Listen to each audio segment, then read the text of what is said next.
Great. So welcome everyone. We have reached noon. So good afternoon and welcome to Beyond the Production, where artists step off the stage and into the community to share stories with you. Now, today we were preparing for an interview with Andrea Silvestrelli, but unfortunately, Andrea is ill. We're having a very operatic last minute change of lineup, which officially plays into our world of contingency planning in opera.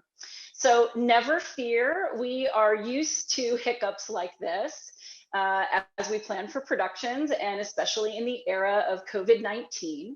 And we believe the show must go on, so we have another mystery guest lined up for you today. Now, since the idea of this interview series popped into my head, I was excited to introduce our audience to many different types of artists who are involved with making a production happen. Any given operatic performance has approximately 300 people involved in bringing the show to life. The singers that an audience member may see on stage are just one part of a very big puzzle that comes together for performance. There are tons of designers and crew and staff who help to create the magic of a performance. So with that in mind, I would like to welcome our mystery guest. Go ahead and come on in. This is Mandi Wood, and Mandi Wood is a lighting designer who has worked frequently with Opera San Antonio in the past 3 seasons. I am extremely interested in sharing Mandi with you and introducing her to you today, as most of you will never have seen or met Mandi before. I think she has a really unique perspective on the backstage workings of an operatic production. Now, I do want to encourage for anybody who's watching, we do want to respond to your questions as we go through the interview today. So if at any point you have a question for Mandi or myself, we will happily respond. Go ahead and type your responses into the comments section, and my colleague who's off screen will help us field those questions during the interview today. So, without further ado, this is Mandi Wood. And as I mentioned earlier, she has been with Opera San Antonio for several seasons. And the reason I wanted to introduce her to you today is because as a director, if there were maybe one design element that I could choose to have, if I had to really choose between set or costume or lighting, which are the big 3, my heart would always fall with lighting.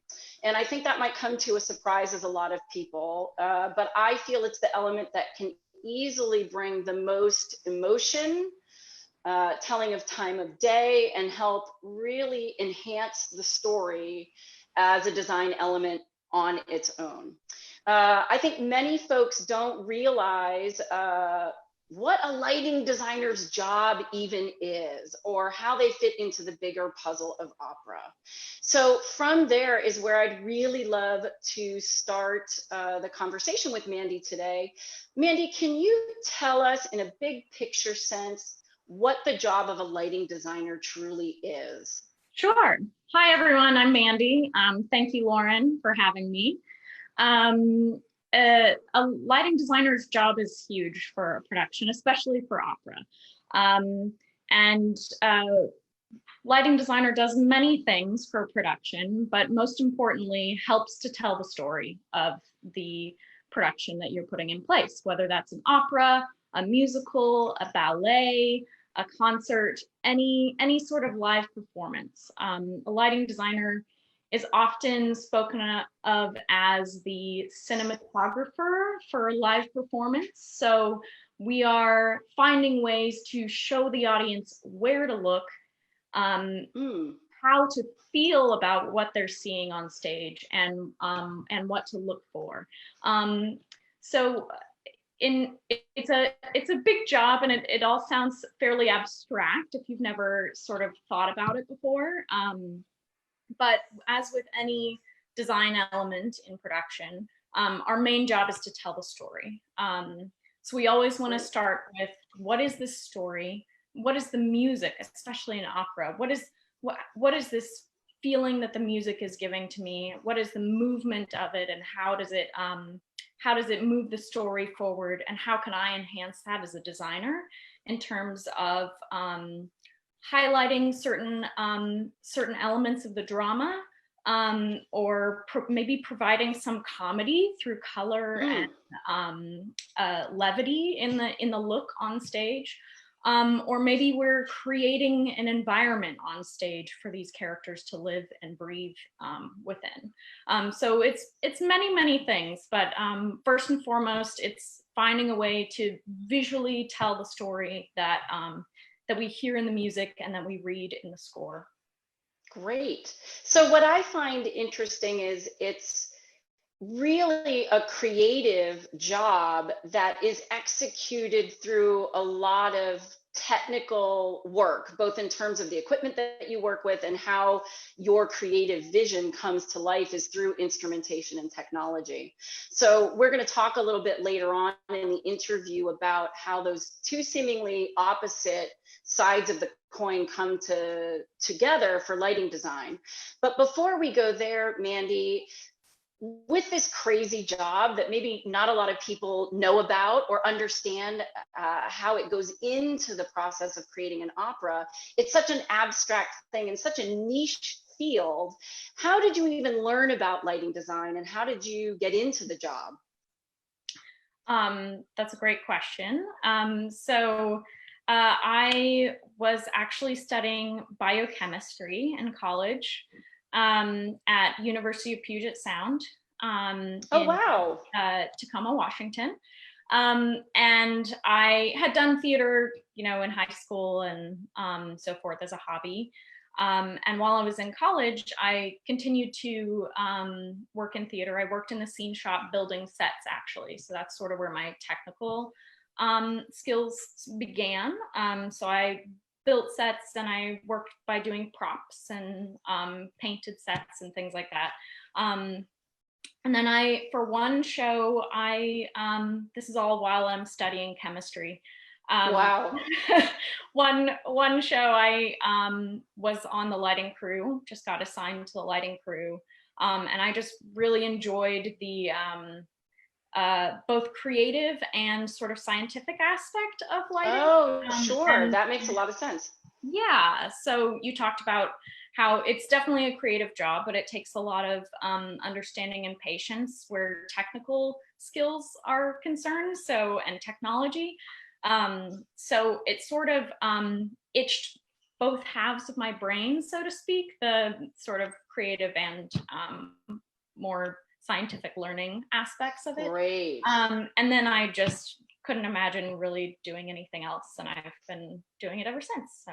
Oh, wonderful. Well, so my involvement with you then obviously comes in after you finished your education. We actually met when I was stage directing at New Orleans Opera for the first time. And I know you've been on staff there as the assistant lighting designer for several seasons. And I found your work to be so extraordinary, and your personality to be so genuine, and your love for the craft of theater, that I then looked for a way to bring you on to Opera San Antonio. And can you tell our audience the productions that you've done with us and have been involved with here at OSA? Sure. So I did, as the assistant lighting designer, I worked on Faust in 2019. And that was your first time here at OSA? Yes, that was the first one, with Jeff Bruckerhoff as the lighting designer. And then the next one was Tosca, directed by Loren Meeker. And Rob Denton was the lighting designer for that. And I had worked with him previously in New Orleans. And then we were working on prep for Rigoletto, which unfortunately has been canceled because of COVID. So, but it's been a great experience working with Opera San Antonio, and I love the interest in the collaborative process that Opera San Antonio has, because we work as a team of artists. Any production has to, in order to put the stories that you all see on stage.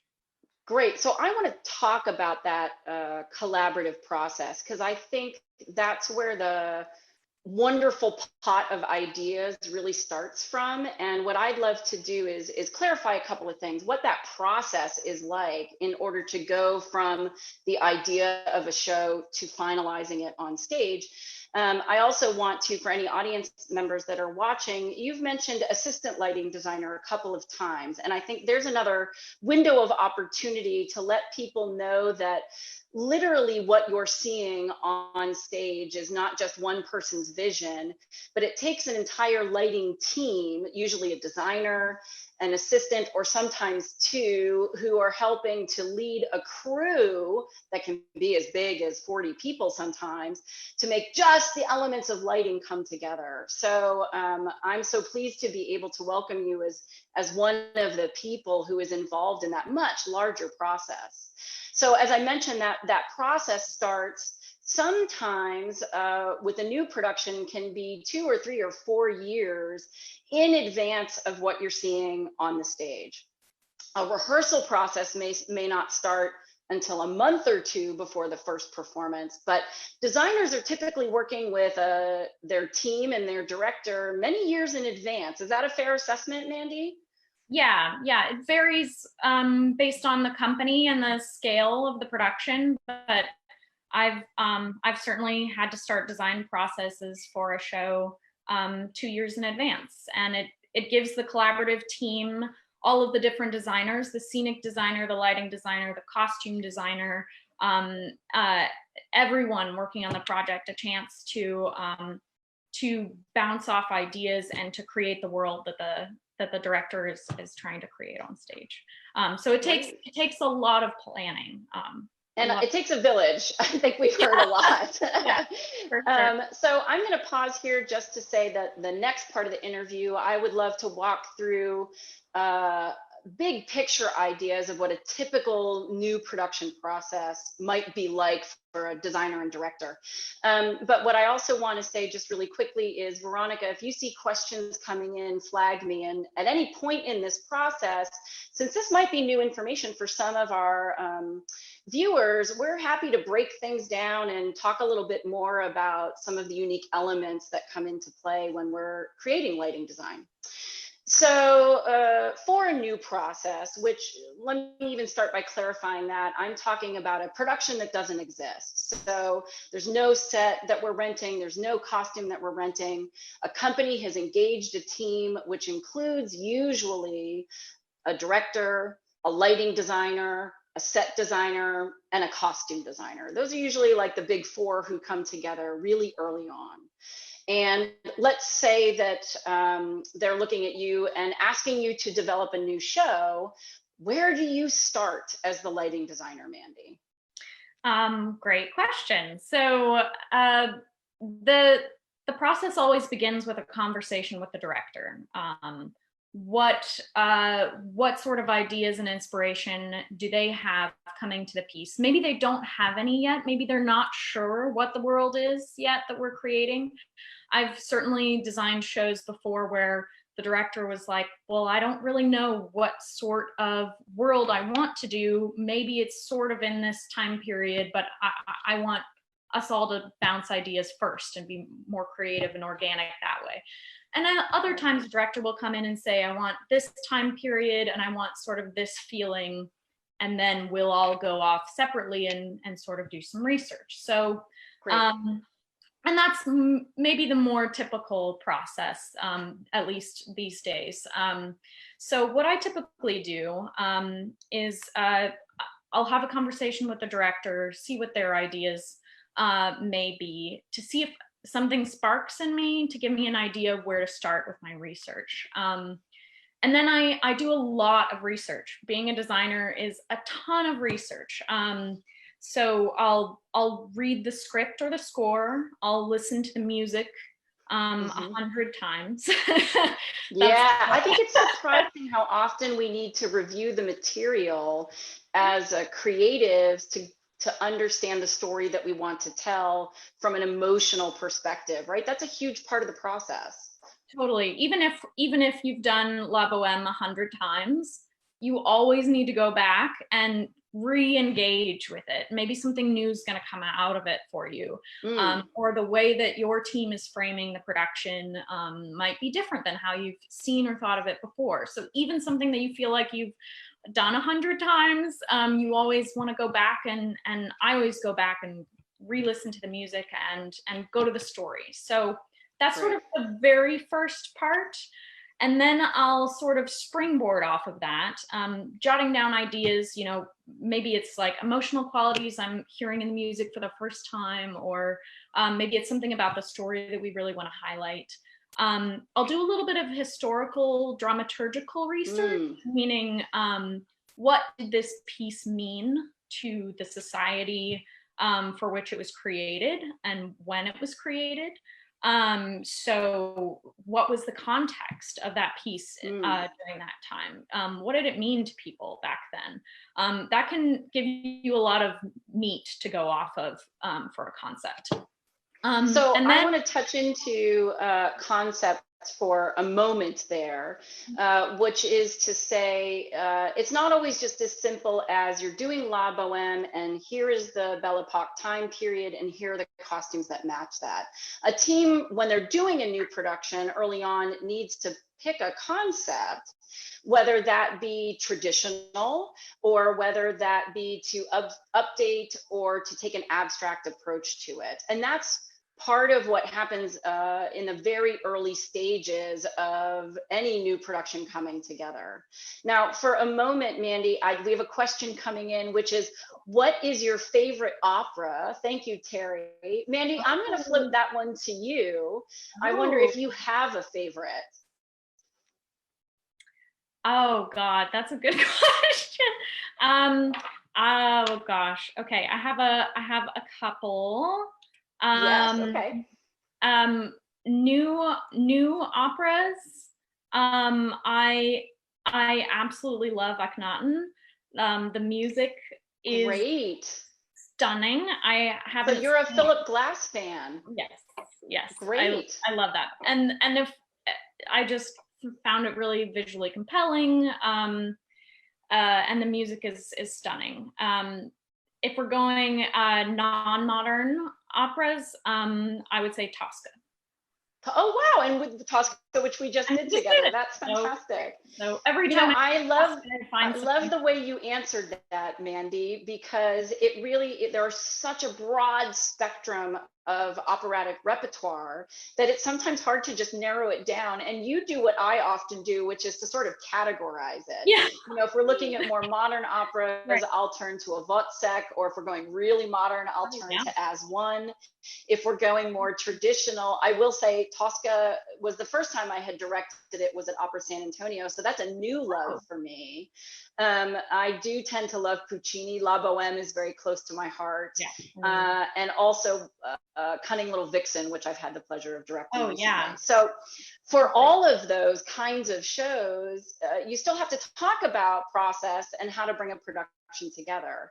So you've talked to a director, you've maybe decided on a path for a concept, and this is all very theoretical. It's all very heady to talk about what does a piece show, what does a show feel like to an artist? How do you then, once you've got a direction that you want to go in, how do you start to show people what that means to you as a lighting designer? Because it's not like we can sit down together most often and throw lights on and decide what it looks like. You don't have your actors or your space yet. So how does that even work? This is the part of like the biggest challenge of being a lighting designer is communicating to your team and especially to your director what your lighting ideas are just in your head before you see them on stage. So part of the problem of being a lighting designer is you never really see your product that you've been working on for years until maybe a week before your show opens, when you're in the theater putting it together, and Right. which is crazy. So you have all this time of trying to convince your team and yourself that you've got like sort of the right ideas in place. So one way that there's a lot of ways that we do this. So one way that we is you can make a storyboard. So I'll pull images from, maybe it's art from the time period of the show that we're trying to set the production in, visual ideas and research. A lot of it's art. Usually for me, it's art, visual art. Sometimes it's photographs. If there's a photograph that you find that sort of exemplifies the style of lighting that you are going to use in a particular moment, that could be a really good tool. If you're trying to send a beam of light cascading through a window in a certain moment in the opera, you can show your director a photograph of what that might look like, and they can come back and say, I like that idea, or no, I don't think that's quite right for this moment. So it's a good way, that visual research is a good way to sort of beta test your ideas with your team. Ooh, I love that idea of beta testing. That's great. So Mandi, we have another question coming in. So I'm going to ask us to do two things.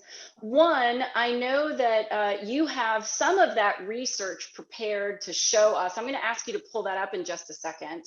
In the meantime, I'm going to field this question that's come in from James. And James is asking, what was your concept for lighting the storm scene with the dramatic quartet at Sparafucile's place in Rigoletto? So what's wonderful, James, about how any production comes together is looking at the scenery, the characters, and the lighting all as a group.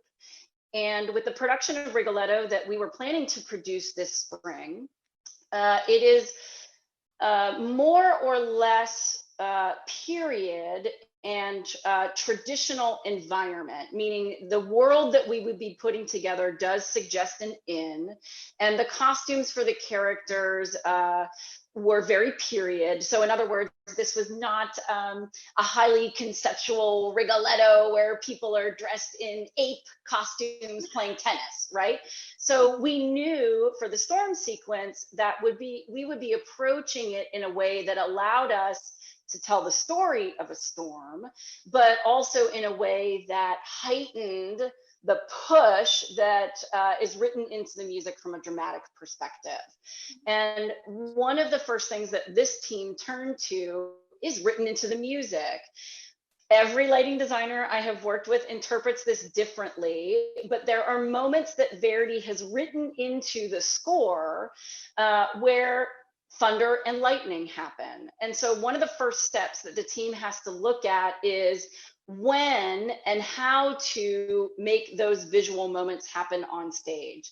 And the storm itself has an arc to it. You feel it pressuring and building as the intensity of the characters are pressuring and building. It becomes full blown and climaxes, and I don't want to give too much away, but it becomes full blown and climaxes towards the end of the quartet or storm sequence, and then it starts to subside.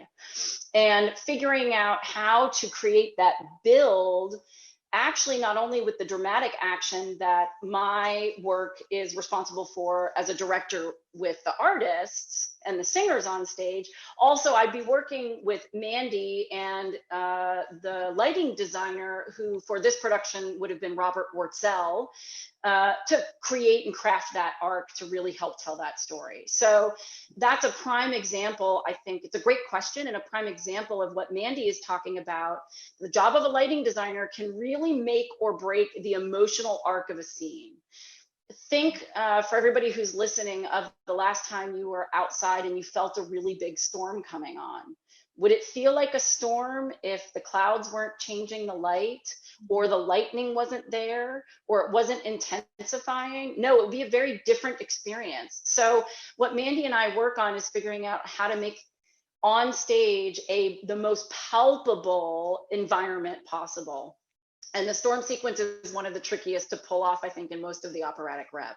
So to get to that point, to know how to even put something like the storm sequence together does go all the way back to that research phase that Mandi was talking about. So Mandi, to guide our materials today, I know you and I in preparation for the interview had been talking about one of the shows that you've most recently lit, which was in New Orleans, and it was a new production of Maria de Buenos Aires. Is that correct? Yeah, that's correct. This was a few years ago, and if anyone is not familiar with Maria de Buenos Aires, it's a what we call a tango opera. So it's opera done to tango music with a lot of tango style dancing and group dancing numbers within the production. It's essentially about a woman named Maria who decides she wants to sort of make a pact with heaven and hell to leave her former life behind.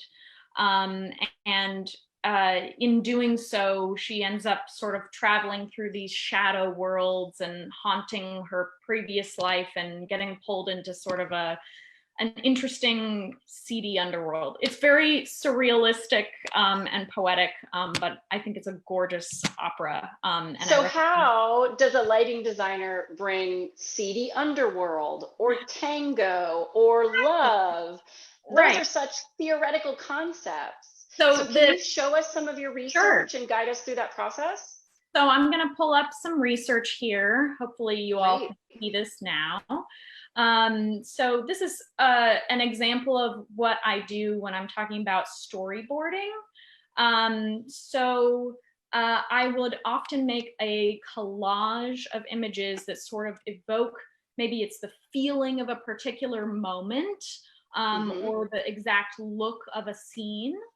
So you can see here on this page, definitely there's a strong sense of color palette here, meaning you're seeing lots of reds and sort of warmer colors, this strong sense of shadow with seeing these figures sort of in silhouette. These were all sort of qualities that we wanted to bring.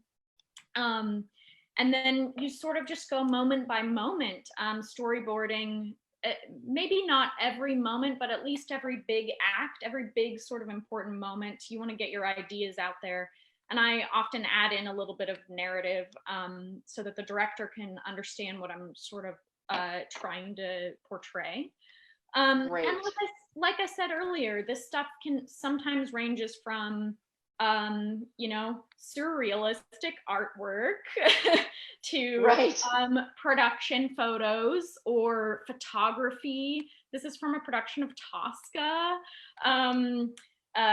Photography, paintings, anything like that gives you a visual sense of not only the effect that you're going for, but the style and the color world that everything will sort of live within. Wonderful.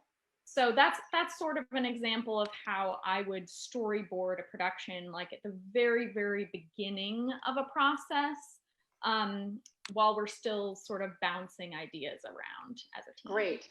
Great. So I want to say hello to Andrew Ward, who I know has chimed in with a question that I want to pose now, but Mandi, I think we can talk about it a little more in a few minutes. Andrew is saying, for you, what are the benefits or the drawbacks of using more intelligent lighting in an opera as compared to more conventional lighting like licos and pars? So I'm going to compliment Andrew Ward, who's a brilliant young singer who we work with a lot here at Opera San Antonio.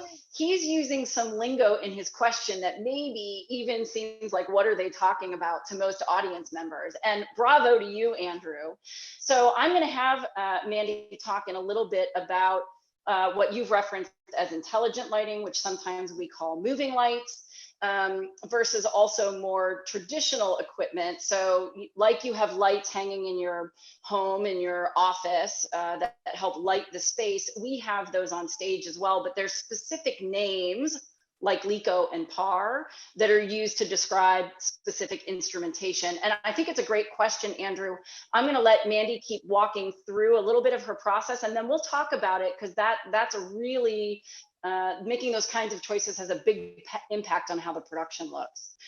So Mandi, let's say we as a team come up with images that we like, we come up with a concept that we like, and we know what the vision for the production will be. Then what do you do next? What's the timeline that you're on for making the lighting portion of things come to life? Great. So let's say we've gone through a few rounds of bouncing research ideas back and forth amongst the team, between the set designer and the lighting designer, the costumer and the director, and you've sort of nailed down, yeah, we're good with this concept, we want to move forward.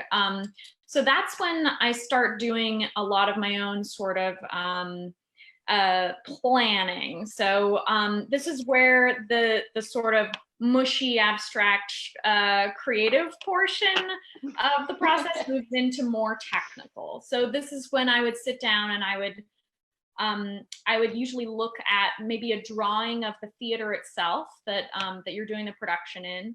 And if a set design or set sketches might exist at that point, I would use those as reference as well. Or if the set designer is still developing their design, I would sort of wait on that as well. And I would just start thinking, you know, how do I create that that idea of an actor silhouetted by golden light behind them?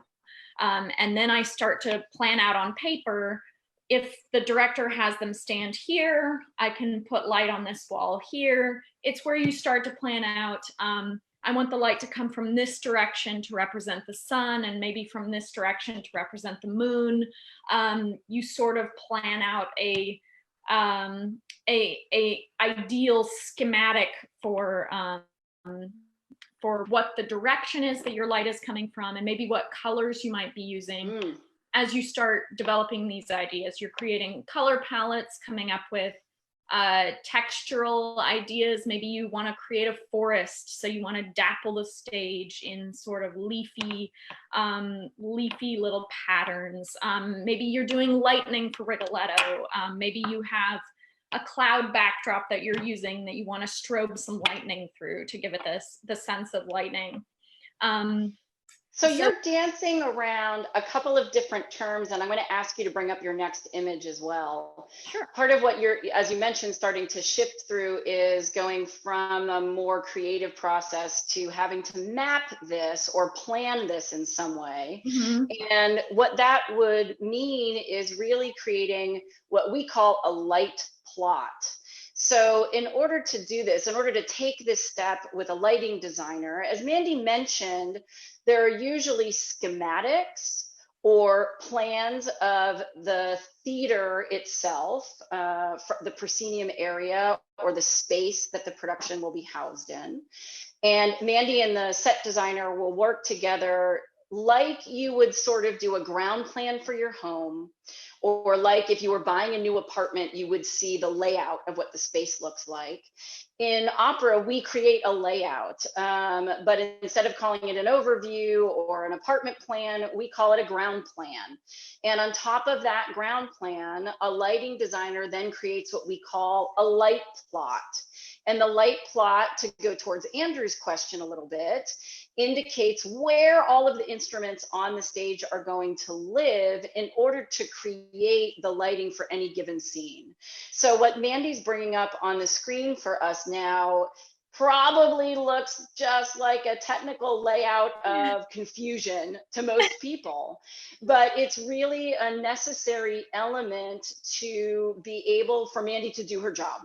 So Mandi, I think to walk through this with any specificity will go down a rabbit hole of complication. Sure. But it might be interesting for the people watching today to know what they're looking at. So could you tell us a little bit about like where the audience is versus what we're actually physically looking at, where the wings are, and just big picture what that information is? Certainly. So we're looking here at our Tosca light plots from this season. This was designed by Rob Denton. So this is a drawing that he originally did, and then I went in and added some more details to. So if you're looking at my screen here, this represents the stage of the Tobin Center.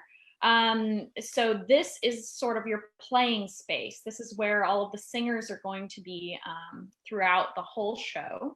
And sort of down here is where the orchestra pit, and then the audience would be somewhere over here where the drawing sort of ends. So we have, I'll just zoom in really fast to show you an example. We have these overhead pipes here over the whole stage. That we hang the lights on. And so the designer decides, oh, I want sunlight coming from stage left, and I'm gonna put all these lights here to emulate the sunlight. So this is where you start to put in all of your different instrument symbols to decide what type of equipment you're using in the show. So basically, we work in a black box. If you were to have no lighting whatsoever and an audience member just sat in a seat, you would see nothing. It would be completely dark. So everything we're talking about, from sunlight to moonlight to an emotion, all of that, seeing anything, is created by you. Is that a fair assessment? Sure, yeah. Great. So now you talked a little bit about pipes, and I think it might be interesting to show people who are watching, yes, that's what this looks like in your plan, in your light plot. What does that look like in real life? Can you help us learn how to translate those two things? So I have a little, this is just like a fun little picture I took for Instagram during one of our lighting load-ins at the Tobin Center. So we're looking out at the audience just as a performer would, and all of these giant steel pipes come flying into the stage. Oh, great. And we hang a million lights on them and then back out. It's pretty magical and fascinating. So I will say, for most people, most shows, most audience members aren't seeing all of this lighting equipment all over the place. But I'm going to tip folks off and say, if you look carefully the next time you're sitting in a theater, especially a big proscenium like the Tobin Center, if you look to your left and your right, you're going to see some of these instruments out in the auditorium. Sometimes they're covered, sometimes they're not, sometimes they're up behind you along the front of the balcony. But that's just a taste of all of the equipment. I mean, we're talking about, what, hundreds at least of lighting units that go into making an opera come to life? Sure. If you're doing a grand opera in a space like the Tobin Center, you may have about 400 or 500 lights in the air. Wow. Okay. So we go home and we flip on 2 or 3 lights in a room and we think, we're lit. And on stage, this takes hundreds. And I'm saying a big hello to Gemma, who's just joined in. We're waving back. Thank you so much for joining us. So now, Mandi, we understand a little bit about the early theoretical process. We understand a little bit about the technical process. Really, then it comes down to putting all those ducks in a row, and then you and I, as director and lighting designer, would sit together in what we call Tech Week, or essentially the approximately week of time that we are all in the theater together, working with the crew, working with the other designers, and of course, working with the orchestra and the singers to bring the piece to life on stage. And it's in that week, that's really the first time that you can turn these lights on, figure out what they do, and make everything that we've talked about come to life. Now, I know you've got some production photos that you can show us, and I think what we could do is talk a little bit about what we're seeing, but also what the concept was to create that image. Could you walk us through that? Sure. Do you mind if I share one from Tosca, since we're just looking? Would you actually mind sharing one from Maria first? Because we saw the Maria research images that you had put together, and I think that could be a way for our viewers to start to see how that translates to the stage. So this is one moment from that production of Maria de Buenos Aires that I showed you the research for previously. This production, I'll preface this by saying this was in a ballroom of a hotel. This was wow. So not a traditional proscenium not in space. a traditional space. This was somewhat site specific. This production is often done in bars. So we wanted really, really saturated color and theatrical shadows. So this moment here that you're seeing is we wanted to highlight sort of the duality of Maria's character between sort of this good, pious character versus the more sinful character. And we have that split off by these two dramatic shadows. And meanwhile, the chorus is sort of trying to drag her back down into sin, and they're highlighted as well. But as you can see, Maria is the main focus of this moment, and that's a huge job of a lighting designer, is to provide illumination for everything that's going on stage, but selectively pulling into focus the most important part of that moment. So it's not only telling the audience where to look, but telling them in some cases how to feel or how to interpret that look as well. Absolutely, definitely. Great. And so you're not only establishing, oh, hey, look over here at Maria, she's singing this awesome aria, but you're also providing a sense of atmosphere and mood. Great. And I see, even just thinking back to the images you showed earlier that had those reds and that fire and that club feel, you can then look at this image and see exactly how that translated from a conceptual image to the real life performance. Right. So why don't you walk us through a couple of the other production photos so that you can see a few more ways that we interpret great works of art coming to life. So this is also still from that production. You can see the now we don't have quite as big of a sort of a selective focus on one performer. We're sort of lighting everybody at once. But this is lighting, creating a vibe or creating a mood and atmosphere of the tango bar that she is living in that moment. Great. And again, those reds and that hot, heated atmosphere all the way back from your research comes through loud and clear. Right. So we can also share, I think that's all I have pulled up from Maria.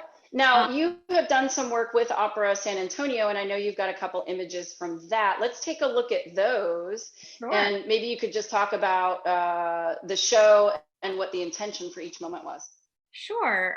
This is a good one if you all remember our recent production of Tosca. This is our Act 2. We're inside of Scarpia's home, and this is not even a real production photo. This is us. I wanted to use this because it's a photo of us during the technical process. Yes, we were in rehearsal. Yeah, right, we're in rehearsal. So the seats in the audience are empty, and I'm sitting at the table with the lighting control board, taking this photo on my phone. I love it. But you can see what we're painting. We're painting with light on the stage. Beautiful. Sort of creating this atmosphere of Rob did such a great job of making moonlight sort of come through that window that Scarpia stares at. And my favorite part of this whole lighting design was this little secret doorway on stage left that Scarpia has. So let me jump in right there, Mandy, just for a second. Sure. Stage left, for people who are looking at the photo, is actually to the right side of your screen. We worked backwards in opera, and I'll talk about that more in another interview. But take a look at the doorway on the right side of the screen that Mandy's talking Yeah, about. so I'm sorry, the right side of the photo here has a little doorway that's like a secret panel in the wall that opens Yes. to a little torture dungeon, essentially. And that's where poor Cavaradossi is being tortured during this scene, and you can hear his screams, and it's causing Tosca such agony. But the cool part of this is we placed some strategic lighting right outside of that doorway, so that you can see shadows of people coming up from the dungeon projected over on the wall on the left side of the photo. So if you see that big shadow of the man, oh, it was so foreboding. And then when we brought in Cavaradossi with the two guards, you could see all three of their shadows just sort of doom and gloom all over this wall. And fantastic. Such a nice effect. So it helps show the emotional construct of the scene. It gives you a sense of space and where people are, and it really enhances the mood. Absolutely, yeah. So we get storytelling, we get time of day, we know it's evening, we get location, we have a heightened sense of danger. We get time period from all the candlelight and the fireplace, and even the color of the light that we chose for this doorway lighting feels like torchlight. Maybe there were torches or something hanging on that imaginary wall. So these are all things that a lighting designer thinks about when they're trying to paint the picture on stage. So the wrapping up how this world comes together, Mandy, I want to go back really quickly and address Andrew's question of more conventional lighting versus more modern lighting. How do you address that as a designer? And maybe that's show specific, or maybe that's team specific? Sure. So thanks, Andrew, for your really intelligent question. So what Andrew is asking, for those of you that don't quite have a working knowledge of lighting equipment, we have what we call conventional lighting gear, which is usually defined as something using an incandescent lamp. So this is something like you have in your household. You have a little incandescent light bulb. Ours in the theater are just bigger and stronger. It creates that sense of incandescent, sort of warm light is usually produced from those fixtures. Now, up until probably about 20 years ago, that was kind of the only style of lighting that we used widely throughout the theaters. But as LED lighting has sort of come forward and become more and more affordable these days, you're seeing a lot more of that style of lighting. So when Andrew asks about intelligent fixtures, we have things like regular LED lighting that provides you the ability to change your light into different colors just with the push of a button, essentially, allowing you a lot of flexibility. So with that one light source, you can now change any color in the rainbow. So in the old days, when we needed all of those colors in our lighting schemes, we would have to hang 17 different lights with different color media in them to get all of those effects. And now we can do that all with one fixture. The other option we now have are moving lights, which are really, really cool. And if you've been to any sort of rock and roll concert in the last 10 years, you will have seen them in action. It's the sort of searchlight beams moving around the stage, often with a lot of haze in the air, and you see their beams. Very rock and roll style. We actually do use a lot of moving lights in opera. it may not be the sort of rock and roll style effects that you see from them. Right. But what they can do for us is they're a lot brighter than your traditional fixtures. They can provide that sense of like this stark beam of light coming down, creating a little pool around somebody while they're singing an aria. Yeah. They can, again, multiply the amount of the uses of that light from one fixture. You can now focus that light on a million different places on stage, so it allows you flexibility. And it also allows you to do some cool sort of cinematic style effects. You can do little moving swirls and ripples of light to give you the sense of water rippling, of rain, of lightning, of clouds passing over the sky. There's an infinite, which is actually, we were planning to use a lot of moving lights for Rigoletto. right. So to go back to the earlier conversation about the storm sequence, that really is able to come to life now in 2020 in a way maybe even 5 or 10 years ago it couldn't have, because the equipment allows us to do so much more. Right. James just wrote in and said, I loved the scene you/we produced for Scarpio's office or lair, and Loren's brocade really caught my eye during the production, and I would love for one of those in my own home. So I always think it's hilarious to see what really moves us and inspires us as audience members on stage, and what a gift it is as a director or a lighting designer to be able to bring an environment to life, whether that's a really abstract environment or something from nature or an office or a home, in this case set in Rome in 1800. So Mandi, I can't thank you enough for walking through a big picture sense of who you are, but also what it takes to craft lighting on the stage. And it's an enormous job that I think people don't realize all of the different facets that go into it, from a creative standpoint or from a technical standpoint. And it's really easy to think that that just sort of magically happens. And it's our goal, I would say, to make it magical, but it takes years and years of work. Yeah. Definitely. And there's always more to learn. Every production you'll learn more. And with each team that you collaborate with, you'll pick up different tricks from everybody that you work with. So. Well, great. Well, it's been so stunning to have you not only with us today, but with us as an artist who's been here over the past couple of seasons. And for everybody who's watching, Mandi is one of the artists who was impacted by the postponement of Rigoletto this spring.